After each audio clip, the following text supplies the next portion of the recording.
Okay. Stop again. Okay, welcome to Morgan Talks Comics. This week we're looking at an issue of Everything Sucks, a really great indie comic by Michael Sweater that came out in 2023. I've got most of this set, and there's also a really cool collected book published again. We mentioned them in an earlier episode with Caroline Cash, published again by Silver Sprocket. A really great queer publisher based in San Francisco who just makes some really great and very funny comics. I really like Michael Sweater's stuff. It's got his, in a short space, it's become quite a big influence on my storytelling. So I really like the way he draws and tells stories. And it's great that he works in quite a cartoony style, as you can see, using anthropomorphic animals. And this is what we would call a small press indie comic, because it's not published by one of the big two, Marvel or DC. So Michael's written and drawn a lot of stuff.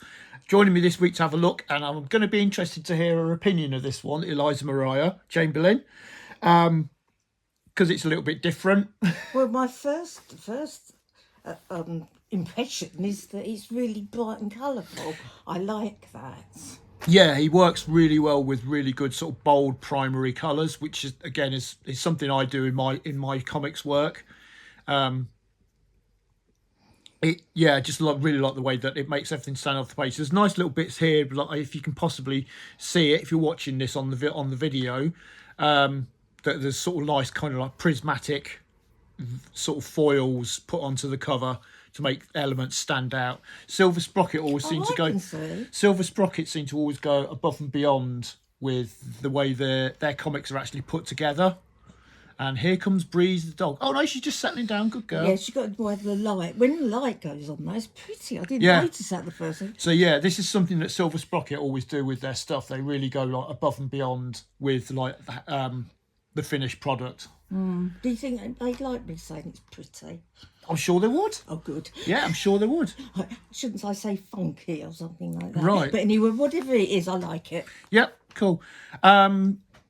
Similarities here to another independent comic, Meg Moganow by Simon Hanselman, which is a real, sometimes quite disturbing slacker kind of comic. What do you mean slacker? So a slacker, yeah, because these characters are all in here are what we would call slackers. They're generally people that are unemployed or working like low income jobs, tend to smoke a lot of drugs and drink and stuff like that. And they spend more of their time like gaming and sort of just hanging out rather than like doing anything productive or creative. It can be, but because it's written in quite a light-hearted manner, it makes it funny. Meg Moganow is much kind of, if you like, darker in tone, because it's a lot more dives into like the darker side of human nature, even though it's told in a sort of a storybook style. But yeah, this kind of thing started, I guess, kind of in the 60s. We're talking about people like cartoonists like Robert Crumb or Gilbert Shelton, who very much wrote about that sort of side of society, people that were taking drugs and stuff like that. If you can hear any noises in the background, Breeze is helping herself to our leftovers. Which she shouldn't do. But which she shouldn't be doing. We haven't noticed. Yeah. So, yeah. The underground comic scene really kind of exploded in the 60s. There's always been like with any media, there's always like an alternative scene. Did you just mention somebody, Robert Crumb? Robert Crumb, yeah. Wasn't he big or special in some respects? Yeah, so Robert Crumb is potentially most well known for an animated film, a character he created called Fritz the Cat. Fritz the Cat. Oh, yes. I haven't actually seen anything of Fritz. Yeah, well, Fritz the Cat was too innocent for that sort of thing. I'm turning Eliza Mariah to the dark side here. No, Fritz the Cat was actually turned into an animated film in the early 70s, and it's very much sex, drugs, and rock and roll. It was very much counterculture. I wasn't old enough to have anything to do with that. Yeah, really exploded sort of like towards the end of the 60s and the 70s, in the early 70s. Yes. All right. So that's how he came into it. Yeah. So kind of Robert Crumb's kind of acknowledged as the godfather of like alternative comics. Now I've forgotten what you said about him in relation to the comics. Sorry. Well, because Everything Sucks is small press, so it's an independent. It's an independent publisher. It's more about the sort of the seedier side of life. So these characters are all what we would call slackers that may not have jobs, smoke, drink, and kind of in a way want to get away with the easiest life possible. Right, if they started in the 70s, they won't be here now, will they? Well, absolutely. Kind of attitude. So there's kind of a bit of a background to give you a flavour of how the story is going to unfold. What are you looking at? I'm just looking at it, $7. Did you import this? No, so this came in. It's an American Silver Sprocket, American publishers based in San Francisco. This came into my local comic shop. Oh, I see. So we've got at the comic shop we have connections with publishers, so we can get certain publishers in. There's certain publishers that we really like at the store, so we try and get as much of their stuff in as possible. Silver Sprocket is one a lot of us at the store really like, so we've tried to get as much of their stuff in as possible. We like what they're doing. Right. I want to open it. Right. Open it. Let's dive in. Oh, that's a bit disappointing. Well, the way it's laid out is really nicely done with a heavier stock card cover. That's nice. So it's really nicely done, and it allows the colours to really bounce through. So we've got like a letter column type thing here from the creator Michael Sweater. I'm not having this. Now, see, Eliza Mariah has disagreed with it already. So the title of this one is All Cats Go to Hell. As you read through the story, you'll find out why the characters think that. Yes. Well, we had a cat who left this world, and I hope she's on a cloud. I'm sure Lady Arabella Cat is sitting on a cloud somewhere. Yeah, chasing imaginary mice. So opening up onto the first. Oh, that is nice. First spread. So this shows off Michael's style really nicely. There's a character. The opening panel is a large, over half the page panel of cat character drawn in an anime style, manga anime style, so a Japanese style. She's more person with a bit of cat, than a cat with a bit of person. There's a cat person. Are they supposed to be cats too? So this character, I think, is supposed to be a cat because they've got like sticky up ears and stuff. This character is drawing the cat boy. I think that she's. I think she's a bear. You think she's a bear? Well, they're not cats ears, are they? I suppose not. We should check in with Michael and see what they are. This character is very clearly a bird of some description. Could almost be a budgie. So the other character. Why is that clearly a bird? It doesn't look like. It's got a beak. It has a beak and feathers sticking up out of his woolly hat. So they're in there. Where's the feathers? Feathers are sticking up here under his woolly hat. Dear, I don't know the language yet, do I? And because of these got like these bare, scaly kind of legs like birds have. Bit more like a bird there, but that's stretching it. So he's interesting. Yeah. What's his eyes? I've just realised. So he's just got two little dots for eyes. So what's this bit here? That's his eye. That's like a big eyebrow. So it's like I say, it's drawn in a very cartoony style. It's quite simplistic in the way it's drawn. See, the eyebrow's straight across in that one. Yeah. And this one is all curved. So she's been to the salon in the meantime, hasn't she? I think it's to sort of differentiate between different emotions or expressions. Oh, right. If you say so, dear. Yeah.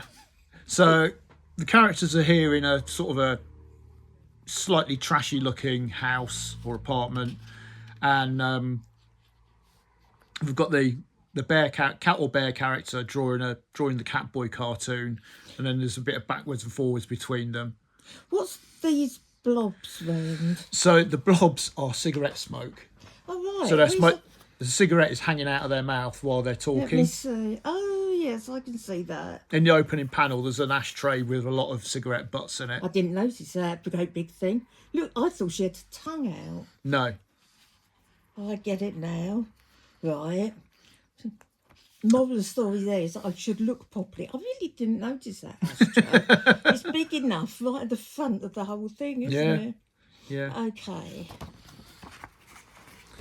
So, going in further to the story, we've got some dialogue between the two characters. One, the bird character is basically saying that you're not drawing properly and stuff, Right. and the other character is like, no, you just don't understand art. And so they're talking about. So is that you and me? It kind of would be, but maybe without as much potty language, because this is an adult comic, so it uses the F word quite a lot. Oh, it assumes that all adults behave like that. What's this thing?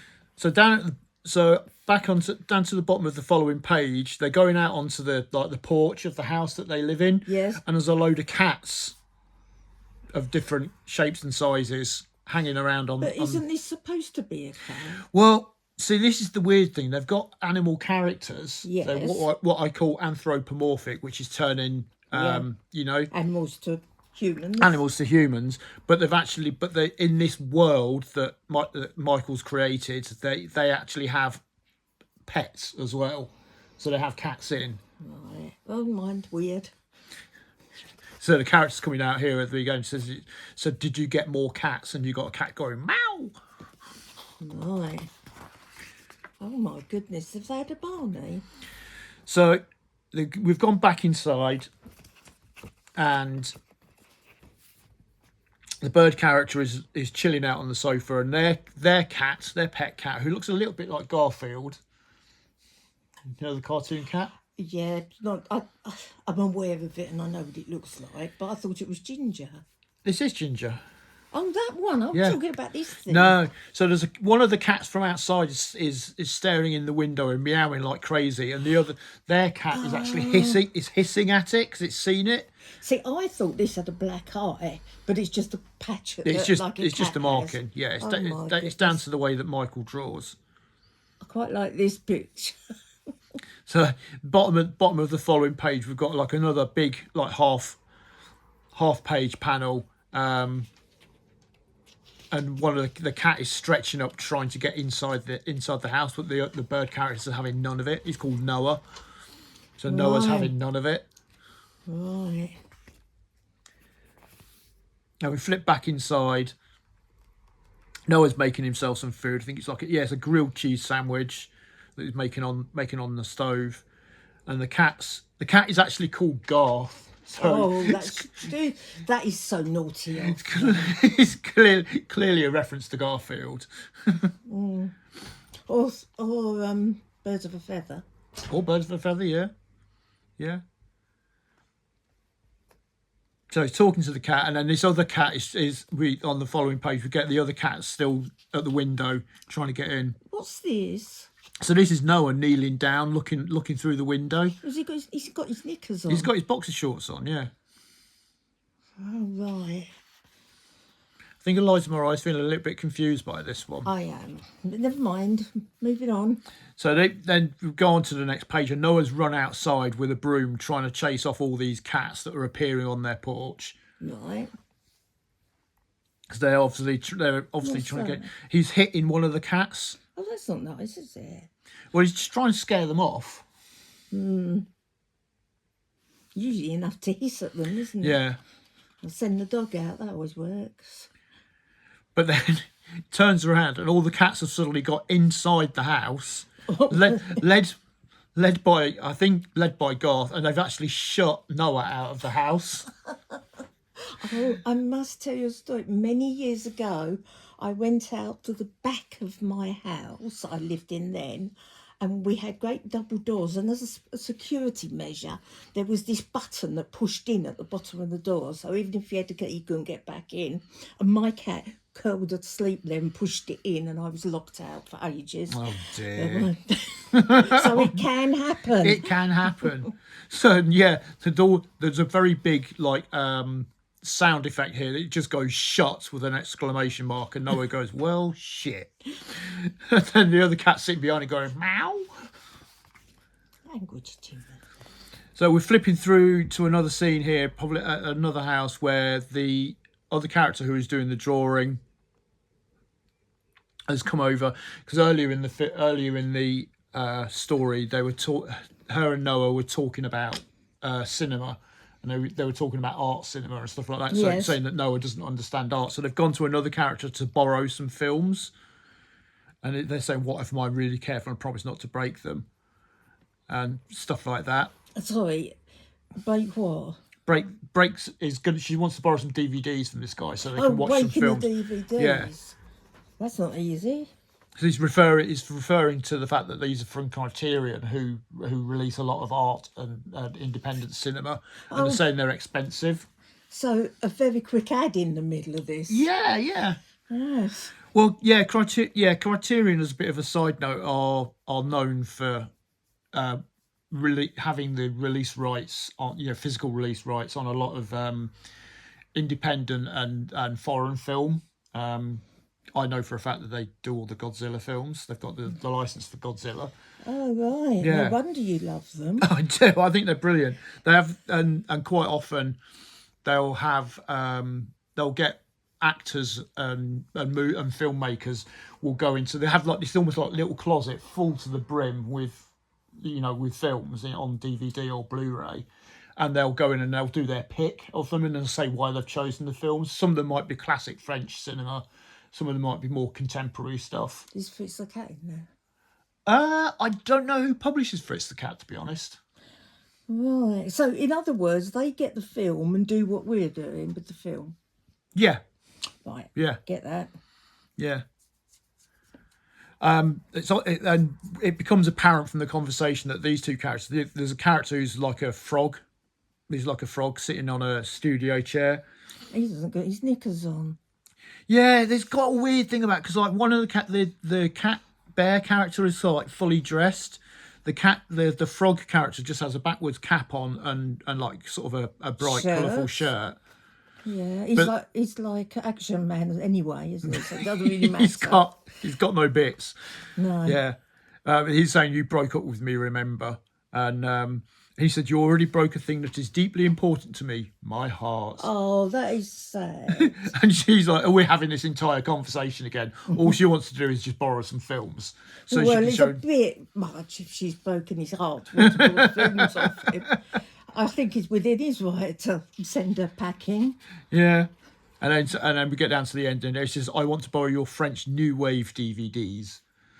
Right. So this would be like films from the late 50s and into the 60s. Right, it'll be worth something, I suppose. Yeah. So we cut back to Noah's house where he's locked out. He's sitting on the doorstep and the cats are like hissing and everything. The cats have actually scared him off his own porch. Oh, I've just realised something. Go on. Uppercase.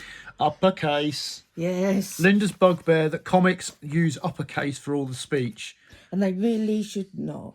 I mean, because I'm just going to say it again, poor readers find that more difficult to read than upper and lowercase. Right, that's all I'm going to say about it. In defence here, even though it's in uppercase, and I use upper and lower in a lot of my stuff, they actually are quite nice, clear bubbles, speech bubbles with clear writing, so it is quite legible. So they've tried but failed because they haven't done it in upper and lowercase. It's just it's very logical. I like the way it's it's really interesting. Again, as a little side note here, I've been looking at a lot of much older cartoons over the last couple of days. With it, we've just coming out from Easter. It was Easter Sunday, a couple of days before this, and there was a lot of on some pages I followed, they were sharing a lot of Easter themed cartoons. They had a lot of eggs and stuff. So I'm looking at cartoons that are nearly 100 years old. Oh, yeah, we should talk about those another time. We should do. We should look at some much earlier cartoons. Yeah. But the interesting thing, so I was looking at them, and they're beautifully drawn, in quite a detailed black and white style. But interestingly, I thought maybe speech bubbles would they were still using capital letters. That's because they didn't know any different, but these people should. In older cartoons, especially in older British cartoons, what would happen is you would have a traditional panel with a speech bubble, with the characters interacting, but you quite often would have text underneath it telling the story. I remember Rupert Bear stories being like that, yes. Yeah. But it was the case, I'm going back a bit, but when I was a little girl, that people thought it was easier to read capital letters. Yeah. And probably, if you are a good reader, well, it makes no difference really if you're a good reader, I realise. Yeah. But it isn't true. It needs to be upper and lower case. Yeah.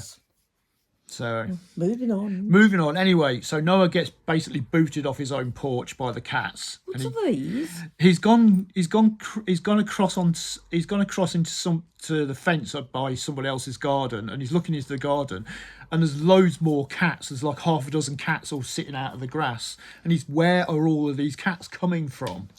They must be coming from Rome. Where there's a building, ruins of a building where there are so many cats you just would not believe. Oh, it was amazing, wasn't it? Yeah.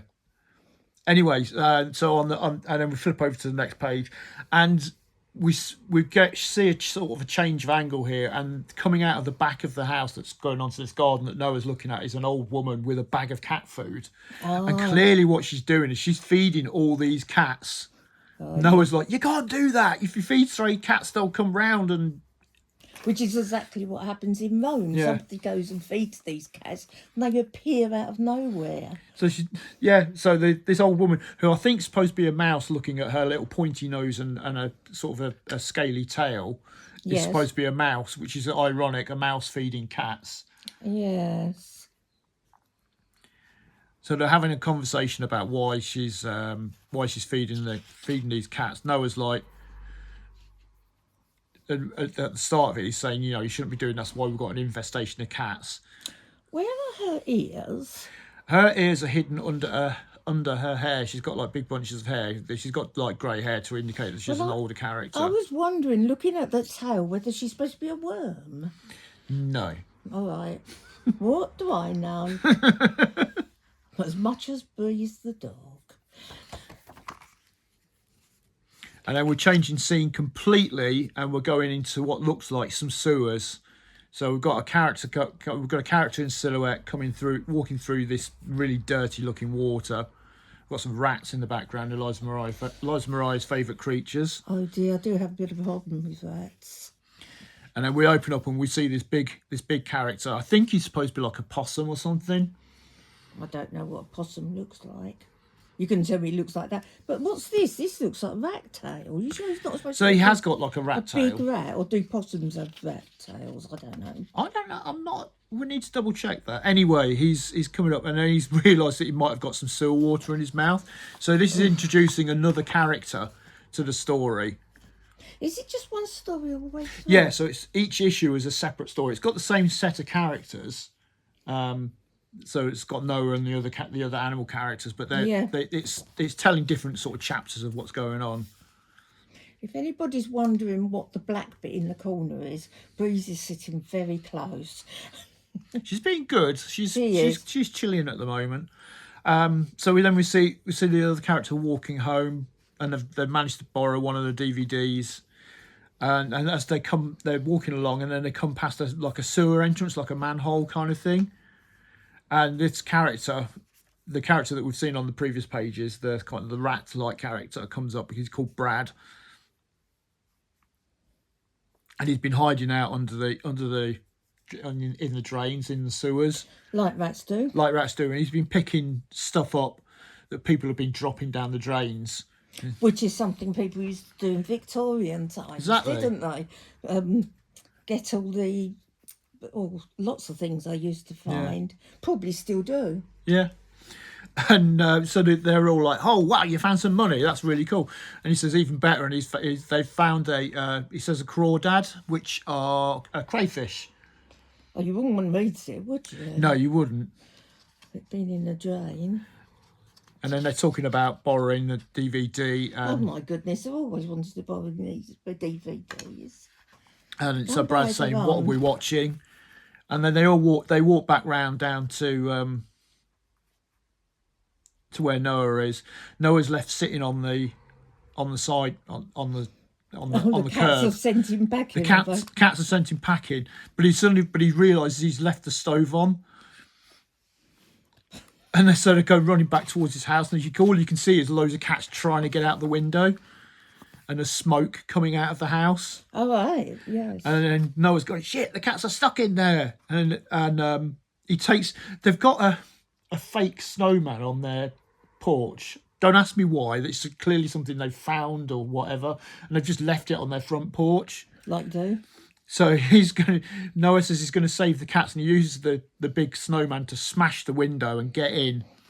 That's a very odd snowman. Yeah, and he's going in and he's saying, let's save the important stuff. And so he grabs Garth, the cat, he grabs Calla, that's the other character, Calla's art. And then he goes, do I really not own anything of value? And then you got a bottom panel of Noah coming running out of the house with all the cats following him and a big sort of like lots of plumes of smoke coming out. Mm. And then it's like trying to clear space. And there's word that Garth, the cat, has been overcome by the smoke. So you see him giving him mouth-to-mouth resuscitation with Garth. People do. But he saves Garth, the cat. Mm. And he apologises for talking rubbish on him.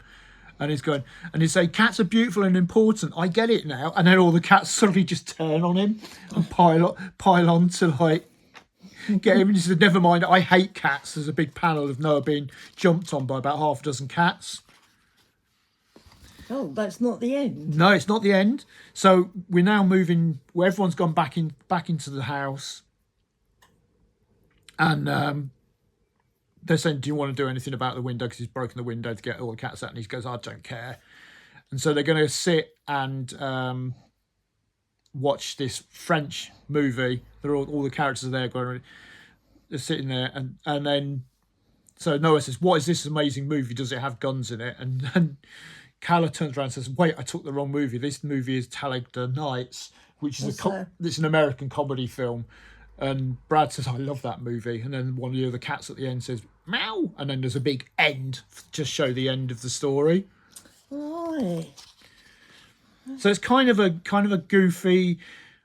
Is it an introduction? Is that introducing them all? No, I don't think the cats one is the first one. It was hard. This was the first one that I actually got. There are six of the Everything Sucks comics altogether, and there's a really nice big paperback collection of all of them. Mm-hmm. So I've got about 4 as individual issues, but I've not got all of them. But because the stories aren't linked, it's the same characters, but it's different parts of life. Mm. Right. What's this? A bit of an advert. And then once the main story's finished, what Michael has done is he's taken the opportunity to reprint or publish some of his little more like traditional 4-panel strips featuring all the other characters. Mm-hmm. So obviously he's had these characters for a while, and he's been doodling, been making up little short strips. These are slightly earlier than the actual main story we've just gone through. So these are him sort of like finding out how how the characters are, how they act, and how they interact with each other, and that sort of thing. So we've got Drake, who's the bird character here, and Brad's come over, and they're talking about. There's lots of different things, little 4-panel strips, and they're just like.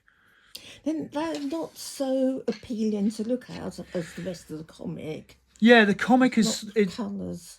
Yeah, the colours are a little bit more muted here. It's still really nicely printed because it's on great quality paper. Yes, I like the look of that. It's on really nice thick stock. And it's not shiny. No. It's kind of satin, I suppose. Yeah, I'd say it's got a satin finish to it, so you don't get lots of glare back from any lights or anything like that. No. So there's 2 pages of these little 4-panel strips. And then they're talking about, then there's an advert for the next issue, where they're going, next time in Everything Sucks, and you've got the 2 characters talking to each other. Is that the beginning of the story, or in the Yeah, middle? it's called Real Gamer Hour. So I think this one, which I have got, is all about playing video games, which is another slacker favourite thing to do. Right. And what's this parent business? So here, there's a really lovely little add-on. There's a page of stickers. Oh right, can you pick them off? So you can actually peel them off. I won't be allowed to, will I? No, because I've kept it all together. But yeah, Silver Sprocket did this especially a lot with a lot of their earlier stuff. They'd have a sheet of stickers by the artist in there as well. And then the inside back cover is showing off some of Silver Sprocket's other titles, some of which I have got. I've got there's one here, Hellphone, which is by Benji Nate, who I believe is the partner of Michael Sweater. So they're both cartoonists. Right, yeah. That's really funny. It's in slight, even though it's in an indie style of artwork, it's more akin to reading a manga. Right. So a Japanese comic. Have we done a manga? 'Cause We've not done manga yet, no. No. Down at the bottom here, there's Puppy Night, which is a really lovely graphic novel that Michael Sweater wrote, and it's illustrated by Jose Cruz. And it's a funny, like, fantasy story. So it's anthropomorphic animals again, but it's sort of like a Dungeons and Dragons kind of adventure. You do realise the biologists will get very cross with you with doing that. What? Making the animals like humans, because if it comes to children or anybody really, if you're educating people, then they shouldn't believe that an animal is like a person. So that's a serious bit. But that doesn't mean that people can't understand that and still enjoy the story. Yeah, I mean, using animals as characters in comics goes back. Well, it does, yeah. It goes back probably to the beginnings. But it doesn't matter, does it? Because capital letters go back to the beginning Yeah. as well. It doesn't make it Yeah. right.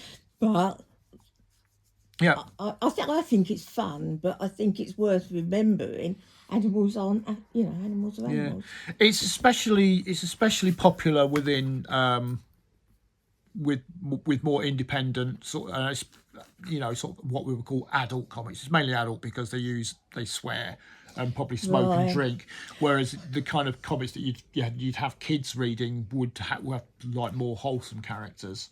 Yes, I have to rate this now, don't You I? have to, yeah. Now, so- this is difficult because it gets a lot of points for being generally clear and logical. So, although I needed some things explained to me, if I was actually reading it and looking at it and thinking about it carefully all by myself, I might have got that. So, we won't take marks off that. Right. So, it's nice paper, it's good, clear. So that brings it up a bit, but there are uppercase letters, too many of those, so that loses it points. And I have to say, the swearing loses its point.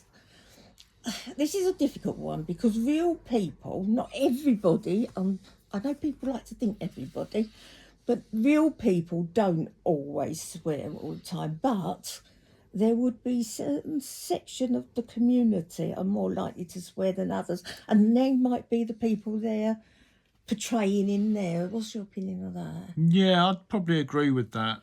Yes. Because it's sort of it's portraying what I refer to as a slacker lifestyle. Then yeah, they're likely to be more like potty mouths and stuff like that. We both, Eliza Mariah and myself, try not to swear. I think it's all right if you drop a tin of peaches on your toe. Yeah. One word might be allowed. Yeah. But just in general conversation, I'm not keen. Yeah. And I know it as years go on, it becomes more and more common. But this is just my opinion. In my opinion, it makes it harder to understand what somebody's saying because it just gets in the way. Yeah. So, but see, does it? Because it doesn't suit me to have the swearing, I would take a point off. But if it's all part of the book and that's the way it's actually, properly portrayed, Yeah. I'd add a point. I'd put that point back again. But this is my own personal opinion, isn't it? Yeah. So it's going to lose. I'm sorry, it's losing that point because they can't keep. I'll have to wash their mouths out with soap and teach them some proper language. So I think that one gets 6, but it could have got 8 if it had tried hard enough. Okay. So check a couple of points to consider is potty mouth language and also using upper and lower case in the speech No, bubbles. not using up and in. No. So if to gain a couple of points back. Oh, I see. Yes. Yeah. Yes. So like cleaning up their language and then using upper and lower case in the balloons. And it's really worth remembering that it doesn't matter if this is a small press or a large press. They want to sell things. If you make something, you want to make money out of them. People say otherwise, but I don't believe it. You have to make money because we all have to pay the mortgage. So I think that's really important to do the upper and lower case, because you would get more people reading it. You would get teachers using them in their literacy classes, tutors using them in their literacy classes. It would increase sales, and it's so simple. It's very simple. Yeah. So I use it in typically in my hand drawn ones. I do tend to work in capitals, but all of the ones that I do that are being published elsewhere, I do use upper and lower case. I also, because I obviously at some point I would like my stories to go into other languages, and it would make it easier to translate into other languages. What, upper and lower? Yeah, upper and lower. Right, but why when you do it hand what's the matter with doing up and lower? You are perfectly capable of doing it. Yeah, I don't know the difference. I think it's just one of those things. It's just because it's kind of the norm within comics, that when I write my notes to myself, I tend to write in capital letters. Well, that's up to you. It's because I think with me that's because I learned in art studios, and when you were writing instructions on artwork that was going to print, quite often you'd use capital letters because they were supposedly more legible and clear to write, rather than trying to read somebody's handwriting, which can sometimes be a problem. Actually writing in capital letters makes it clearer and supposedly more clearer and easier to understand. Well, firstly, you don't know what how good a reader the person in the print is. True. Probably good, but you can't be guaranteed that. And also, you don't have to join all your letters together just because you put up and go low. Well, no, because my handwriting, my handwriting is actually, if I write in upper and lower case, is generally more like print. So I write each letter individually. That's what I'm saying, and that would be just fine, wouldn't it? But this other thing, just because people have always done something doesn't mean it's right. Yeah. It's like all those people who used to put alcohol on babies' dummies for years and years and years when they weren't sleeping. No. So I really think that's an important point, and it's a bit like making food that is just general food, putting animal things in it so it knocks out the whole bit of the population that is vegetarian, and so you're knocking out a whole portion of people that may be learning to read. And now something particularly like that would be excellent to use, despite its language or even because of its language, in an adult literacy class, because it's like a child's comic, but it clearly isn't. Yeah. And that would make a wonderful resource. Yeah, because it's talking about, in inverted commas, normal life. Well, no, because it's talking in an adult way. Yeah. So somebody who was an adult learner could use that as a resource and not feel they were being patronised and made to be like using a child thing. So that's a big chunk of the people could be marketed to. Yeah. And again, as I said, makes money. That's what people want, make money. Yeah. I know that's something an awful lot of people kind of pretend they're not doing. And sometimes they genuinely aren't, but everybody has to live. Yeah. Yes. True. So that's my verdict on that. But that is very clear. And even I could read it because it went across. We haven't come across many of these comics where they've got a big splash of somebody right in the middle and then bits round it. Yeah, I'm sure. I mean, I think because a lot of the artists I really like are draw or lay out their page in a similar way to I do. I tend to go for quite a Yes. clean layout. And I mean, obviously my style has changed over the years, but where I've got to now is to have a much clearer style of actual drawing and layout on my pages as well. Yes. I just think it's an easier way to tell a story. I've got nothing against like fully paint. I love people like Bill Sienkiewicz who do put full painted artwork. I absolutely love his artwork. He's one of my favourite artists. But sometimes that style of art can be misleading, and it can sometimes I think Misleads me. yeah Easily done. you kind of lose the story, but it's not quite so clear. But I do like sometimes when I've seen the page like it, I like looking at it as Yeah, artwork, absolutely. but wouldn't necessarily help me understand the story. Oh, the other thing about that, I've just realised that it's gone down to 7. What was it? No, you've given it 6. It's just clawed a point back. Okay, well, let's go down to 5 because I just realised, I remember, I asked you if it was an introductory, story where it was just there to Yeah. talk about people, and you said it wasn't. In which case, I thought it was quite a uninspired story. Not a lot happened. Well, that's in Michael's defence here, and this is a trend in comics, especially in the independent small press comics, where the stories are kind of more what I would call slice of life. So it's like an ordinary day. It's like a day in the life kind of thing. So the story, it's not like a superhero story where you have people swinging around and battling each other and spaceships and stuff like that. This is more like sort of like normal life. Okay, in that case, it could just be half as long.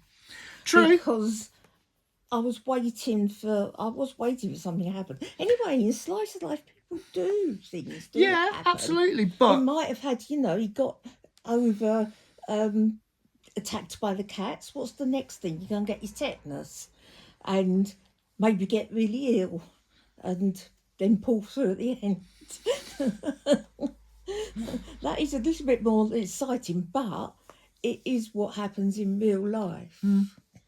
but again, I would say that this kind of you can looking back at things like going back to people like Robert Crumb and Gilbert Shelton. Crumb tended to do more long form stories, and so there would be more pages, but maybe with less happening because he uses quite a lot of dialogue. Gilbert Shelton, who did the Furry Freak Brothers and Fat Freddy's Cat, did more single page strips. But he did do longer stuff as well. I've seen some of the graphic novels that they've done, but so they do work in a sort of form. But again, there's kind of not a lot happens. It's just amusing because of there'll be a funny phrase at the end of it or something like that. But I'm going to wheel out my usual argument, which is just because that's a lot of comics, why do you have to do it yourself? Why can't you just do something, well, I'd argue better, a little bit more inspired? I don't know. See, I'd probably argue with that because I quite like, I do go for a lot of independent alternative comics. So I'm aware of characters like the Furry Freak Brothers from the 60s and 70s and like Fritz the Cat and stuff like that. And it was more, it was a different kind of storytelling. You would see more like sort of just time passing rather than using it as an example. The superhero comics, which is wham bam, thank you. Pardon? Sort of you'd have more impact in the stories. You'd have them running from fight to fight. Fighting. You'd have a lot of fighting and stuff like this. In the alternative comics, there's much less reliance on that kind of thing. So it is telling more ordinary life, where sometimes not a lot happens, and that's what the artists are telling. This is sorry. A great looking at two of the great proponents of indie comics now, the Hernandez brothers. I mean, they've been in comics for over 40 years now, and a lot of their comics it's more about conversation and characters actually just interacting with each other rather than, you know, slugging each other, fighting and that kind of I thing. don't like that either. Well, One thing I think I've realised here is because you and I are different. Now, I read novels, and if nothing happens, sometimes nothing does happen, but generally speaking, there's a story. Mm-hmm. Whereas you're reading a comic and you're enjoying the artwork and the characters and things, whereas I just glance at it and think, well, that's what's happening. yeah, So it's just because I'm not a comic person. you're not a visual reader. You're a literal literacy reader. Yeah, I'm extreme left brain, aren't I? And you're Yeah, we're extreme right. two very different people. The way that we look at stuff. Whereas Eliza Mariah can appreciate artwork and stuff like that. I know for a fact that she loves artwork like Dali and people like that. Oh, I like art very much. Yeah, but visual storytelling is not how Eliza Mariah is wired. It is for me. That's what I've always done since I was tiny. I can remember reading comics, you know, when I was really little, and obviously been dragged into it. I've just thought, I have seen, I've not looked at, but I've just seen on shelves and things, that there are comic versions of famous novels, Yeah, isn't there? There are. So that would be the sort of thing, if I was going to read a comic, which I'm sorry about it, but I won't.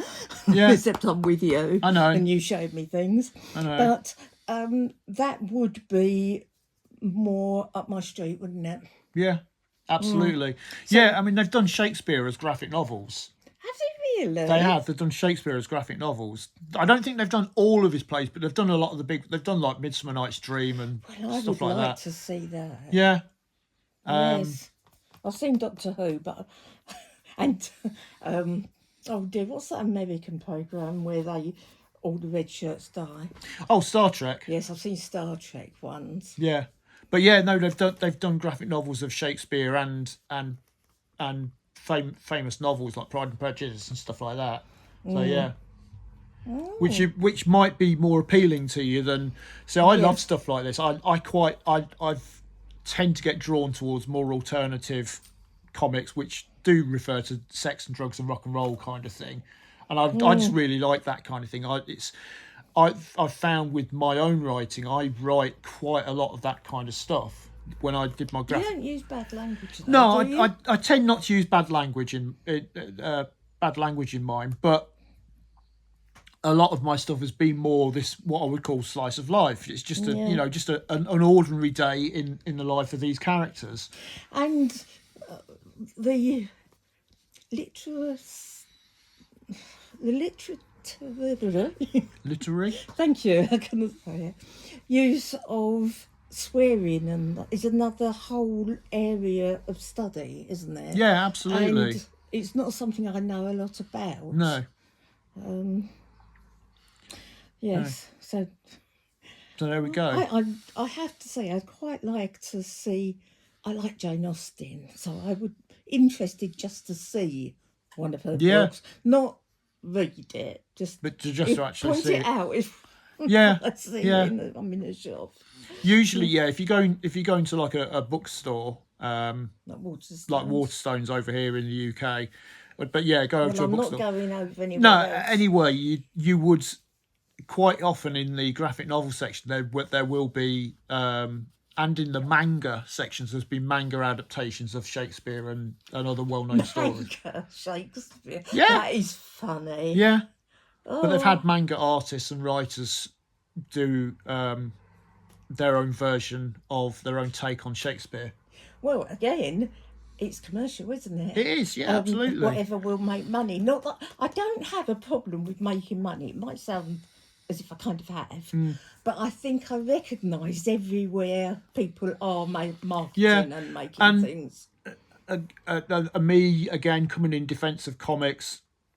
I've bought comics for younger friends of mine when it's come to birthdays and stuff. I've bought comics and stuff, and I've had their parents turn around and say they're so pleased because they're actually reading and they want Oh, and they wanted yes. to read more. The Simpsons comics are a great example of that because of so many people are aware of the Simpsons characters through the cartoons, so they can immediately relate to the characters in the comics.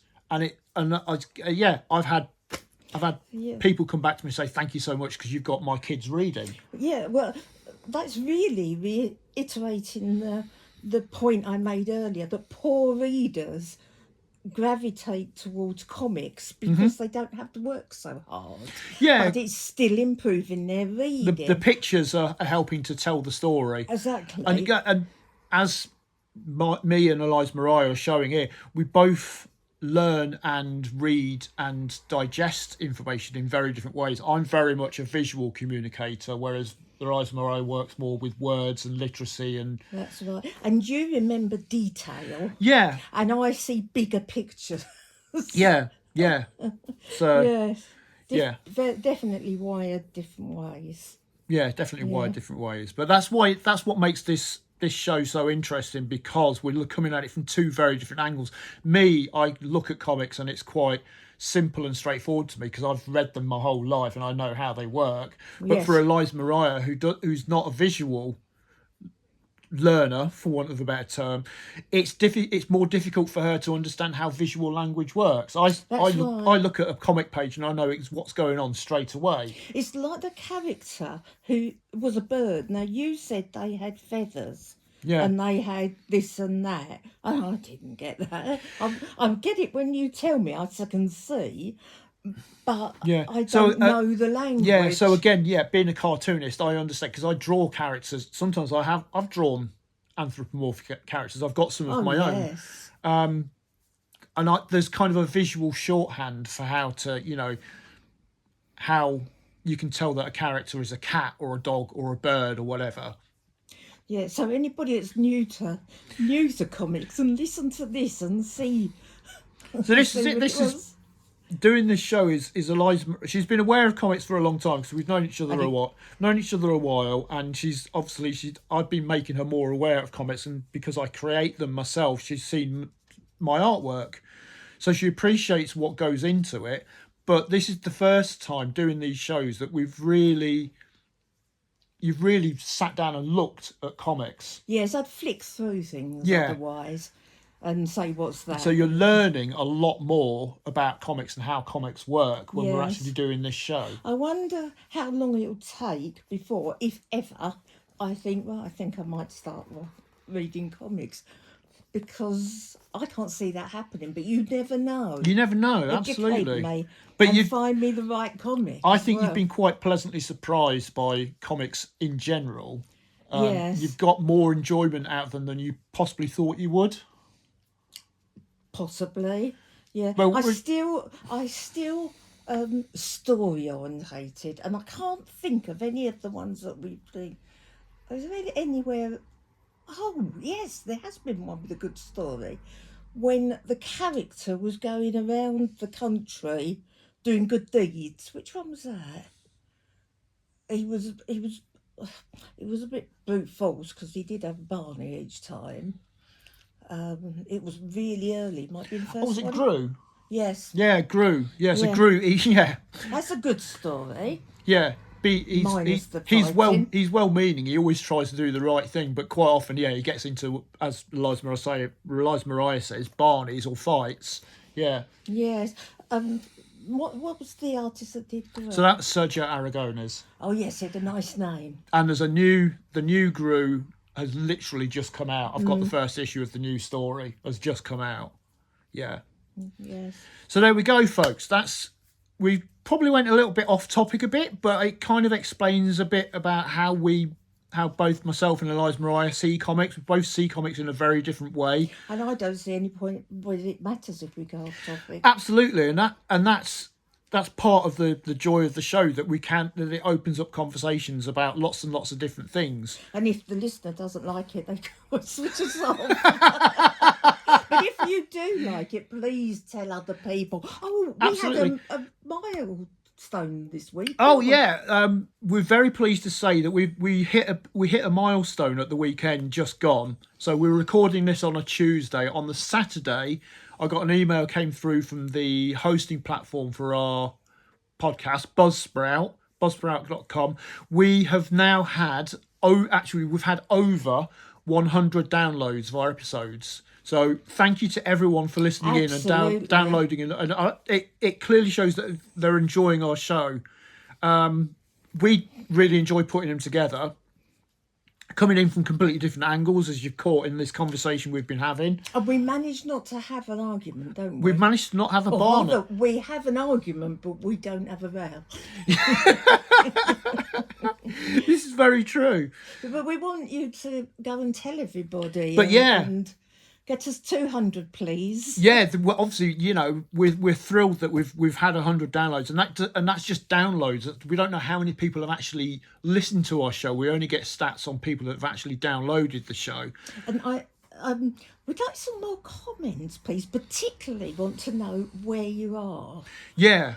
Yes. We can find out a certain amount about our audience, where you are in the world from our control panel, our stat panel. But yeah, get in touch with us. Let us know where you are And what you want us to read. Yeah. And obviously, it depends on what we can find. Yeah, if there are comics that you think we should look at, then let us know. Please do. Get in contact with us. I'm sure there's contact forms on most of the podcast pages that allows you to at least comment, and you can tell us in the comments, and that would be absolutely fantastic. And if you don't like something, politely let us know. Absolutely. I would get very cross with anybody at Trolls. I will give my opinion to them, even if they can't hear. But, constructive feedback.